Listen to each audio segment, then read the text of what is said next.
मन चला तोरी गाना गवई मन हा गद गदा गेहिना। हे चमेली तोरे मीठी बोली माँ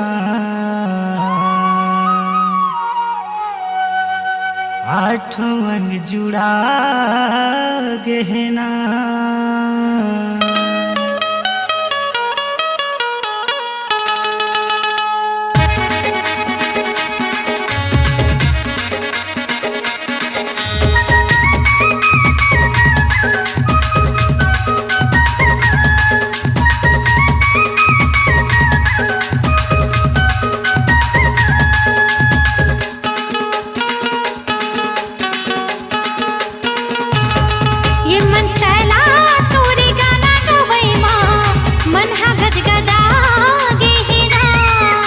चमेली तोरे मीठ बोली माँ आठों मन जुड़ा गहना।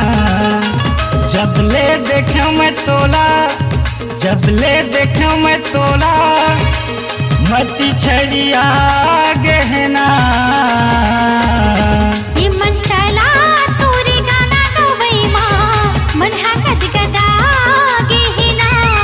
ये चमेली तोरे मीठ बोली माँ आठों मन जुड़ा गहना।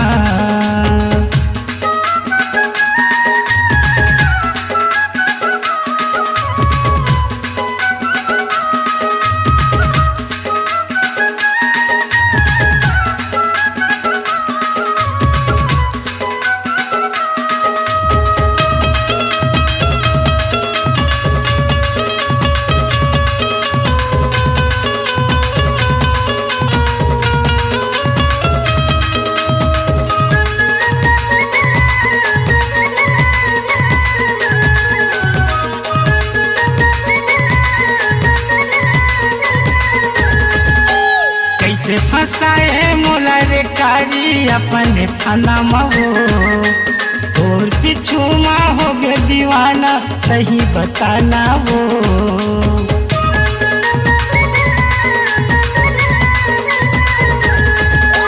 कैसे फसाए मोला रे दौना माया के फना महो और पिछू माँ हो गए दीवाना झन तरसाना वो।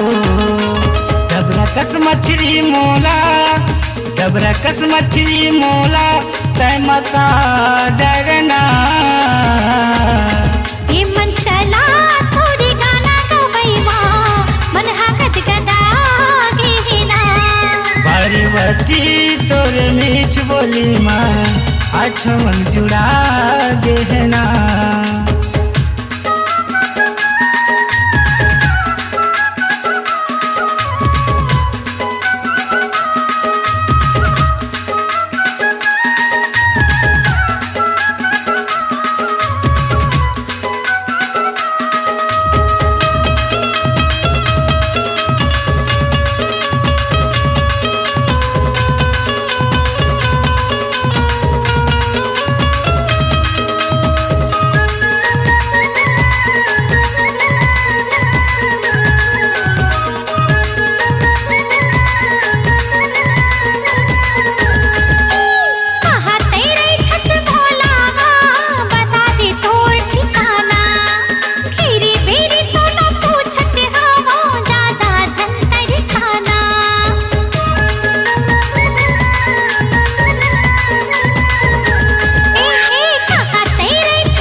चमेली तोरे मीठ बोली माँ आठों मन जुड़ा गहना।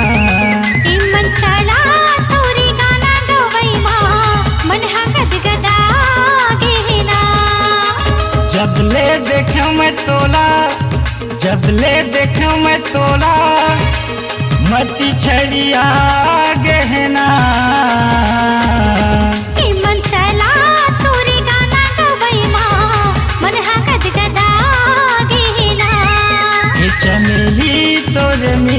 बोली माँ आठों मन जुड़ा देना।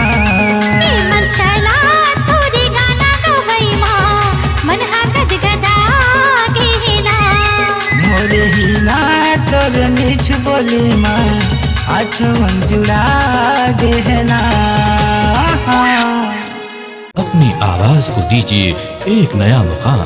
डिजिटल रिकॉर्डिंग की दुनिया का जाना पहचाना नाम स्वरांजलि, जहां गूंजती हैं ध्वनियां अपनी माटी की सौंधी सुगंध के साथ। छत्तीसगढ़ी संगीत के विविध रंग जो पहुंचाते हैं पूरे प्रदेश में डिजिटल रिकॉर्डिंग के संग। स्वरांजलि स्टूडियो, नेमीचंद गली नंबर 2, गंजपारा, रायपुर।